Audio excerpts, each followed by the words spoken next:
दरअसल उत्तर प्रदेश में मदरसों की जो जांच हो रही है, जो सर्वे हो रहा है, उसकी हम बात कर लेते हैं। दरअसल तमाम प्रतिक्रियाएं आ रही हैं। संजय निषाद ने अब ये कहा है कि दरअसल मदरसों में जांच हो जाएगी, मदरसों का सर्वे हो जाएगा, मदरसों में मुस्लिमों के बच्चे पढ़ लिख लेंगे, तो आखिर मौलानाओं के बहकावे में कौन आएगा, इसलिए इसका विरोध किया जा रहा है। सागर, ये सर्वे पर संग्राम पिछले कुछ दिनों से लगातार जारी है। ओवैसी साहब ये कह रहे हैं कि ये संग्राम आखिर केवल मदरसे पर ही क्यों, सरकारी स्कूलों प्राइवेट स्कूलों पर भी हो जाए तो बेहतर है।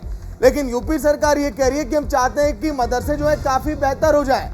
और तो और यूपी सरकार की तर्ज पर उत्तराखंड की सरकार ये कह रही है कि सर्वे अगर योगी जी शुरू कराएं तो अब धामी जी भी अब करवाएंगे।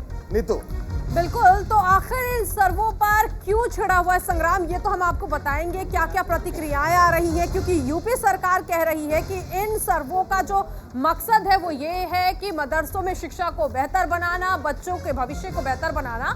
लेकिन अगर बेहतर शिक्षा देने की ही बात हो रही तो आखिर संग्राम क्यों छिड़ा हुआ है? इसके पीछे जो बाकी जमीयत ए उलेमा है, इन्होंने बैठक की, इसके अलावा इनकी क्या प्रतिक्रिया है, इन सभी को लेकर अब इस पूरे मामले में जो विपक्ष है वो क्यों हल्ला बोल कर रहा है, ये पूरी बात आपको बताएंगे।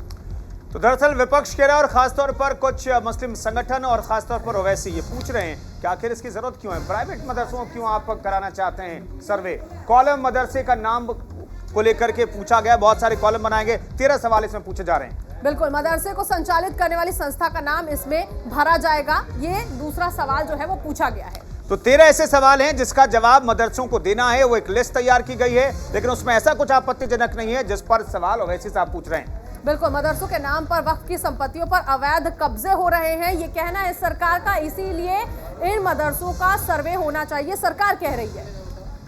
तो योगी सरकार का मकसद मदरसों का को मुख्य धारा में लाना है, ये बताया गया है, लेकिन इस पर शक और शुबा है कुछ धार्मिक संगठनों का, कुछ नेताओं का। इसके अलावा इस पूरे मामले को लेकर यह कहा गया है कि यूपी में मदरसों के सर्वे का जमीयत ने विरोध किया है। आखिर क्यों किया है, जब सरकार ये कह रही है कि शिक्षा को बेहतर तरीके से मदरसों में लाना है, उनके जो बच्चे हैं उनके भविष्य को बेहतर बनाना है, तो उसके बाद क्यों सवाल उठ रहे हैं सर्वे को लेकर, ये भी हम समझने की कोशिश करेंगे। कुछ मौलानाओं ने तो यहां तक कह दिया है कि सर्वे करने आने वाली टीम को चप्पलों से पीटे, इस तरह का विरोध हो रहा है, इस तरीके से माहौल खराब करने की कोशिश हो रही है। दरअसल सरकार ने साफ तौर पर कहा है कि मदरसों को फंडिंग कहां से होती है हमें पता होना चाहिए, मदरसों में कितने बच्चे पढ़ते हैं, वहां पर कितने ऐसे शिक्षक हैं जो मदरसों में बच्चों को पढ़ाते हैं, धार्मिक शिक्षा देते हैं, इसकी जानकारी होनी चाहिए। और क्या जो बच्चा मदरसे में पढ़ाई करता है वो कहीं और जाकर के भी तो नहीं पढ़ता है। ये तमाम जानकारी जुटाने की कोशिश उत्तर प्रदेश सरकार की तरफ से हो रही है, सिर्फ इसलिए कि पूरा डेटा सरकार के पास होना चाहिए,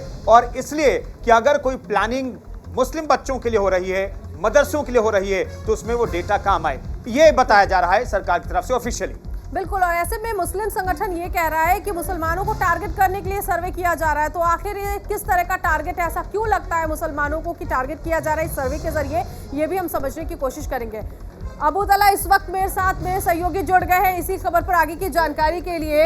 अबू तला, क्योंकि देखिए सवाल कई तरह के उठ रहे हैं इस पूरे सर्वे को लेकर, लेकिन इस बीच ये कहा जा रहा है कि मुसलमानों को टारगेट करने के लिए ये सर्वे किया जा रहा है, तो हम इसके पीछे क्या समझे कि ऐसा रिएक्शन जो मुस्लिम संगठन है वो क्यों दे रहा है?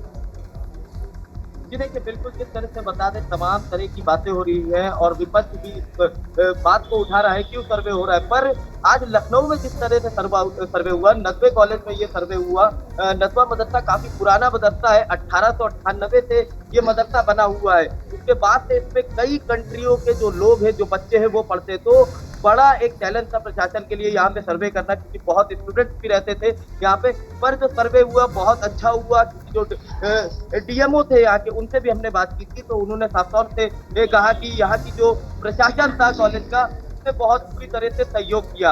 हालांकि कई बातें तो उठ रही हैं, पर कई बिंदुओं पे यहाँ जांच हुई और लगभग 1.5 से 2 घंटे यहाँ पर जांच चली। अधिकारियों ने तमाम उनसे दस्तावेज भी लिए। हालांकि जब हमने बात की उनसे तो उन्होंने साफ तौर से कहा कि अब हम अपनी रिपोर्ट जो उच्च अधिकारियों को देंगे, और ऐसा उन्होंने ये भी कहा कि अब जरूरत नहीं पड़ेगी कि इस कॉलेज में दोबारा सर्वे करने आना पड़े, क्योंकि तो आज सर्वे था वो उन्होंने पूरी तरह से कर लिया। हालांकि लखनऊ में कई और भी मदरसे हैं, अब उन मदरसों की भी जांच होगी। अधिकारियों का सर्वे का संग्राम कैसे रहता है आगे, कितना और छिड़ा रहेगा, ये देखने वाली बातों की फिलहाल बहुत शुक्रिया इस जानकारी के लिए।